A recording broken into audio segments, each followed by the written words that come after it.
do only one side. Why? If you mess up, you have the other side to go on, right?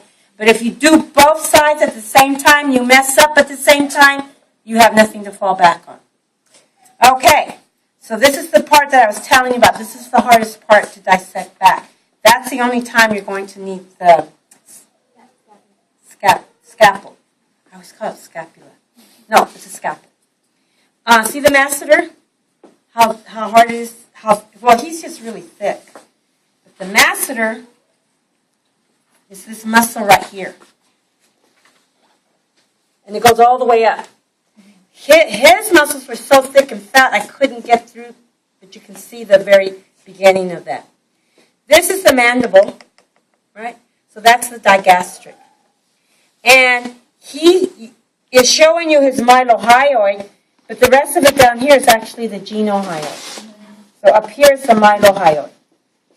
So this is the digastric right below the mandible and the mylohyoid. Okay, that's the neck. The masseter here, digastric, mylohyoid, that's it. A lot of your cats won't open up like some of them. And you notice that his jugular vein is gone. But your cats should still have their jugular veins, hopefully.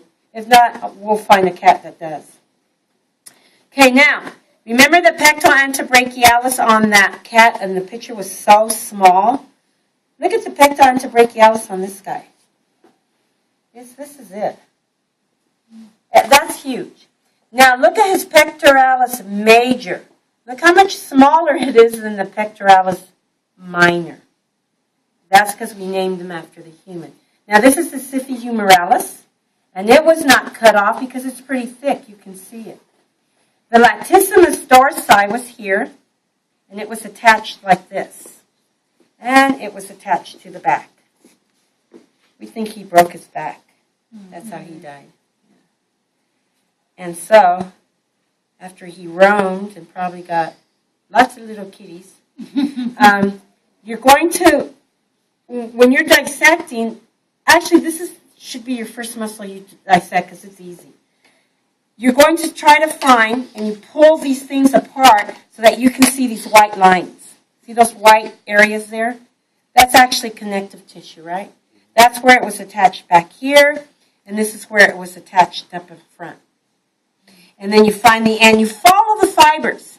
You follow the fibers so you come to where it's inserted. You clip it where it's inserted. Then don't just go cutting because you're going to cut muscles and into the internal organ. What you do is you get your probe. See that tip? You poke it in there. You make a little hole there. You poke it in, and then you cut along the probe. Right? Easy. And then you do the same here. You cut along the probe. And you notice how I reflected it all the way back up to the underarms, being careful not to cut the syphi humoralis. And I reflected it all the way back from here also. Okay? So mainly what you're going to do right now is remove connective tissue. You're not going to use this. You're going to use this. And he doesn't have any connective tissue left. But if he had, I would pick it up like this, right? And I would start scraping. You can cut, but you just got to be really careful. And this is the aponeurosis.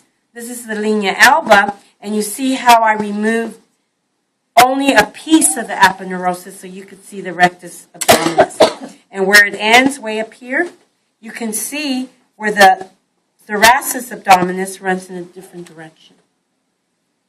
Okay? So go back to your tables, remove connective tissue.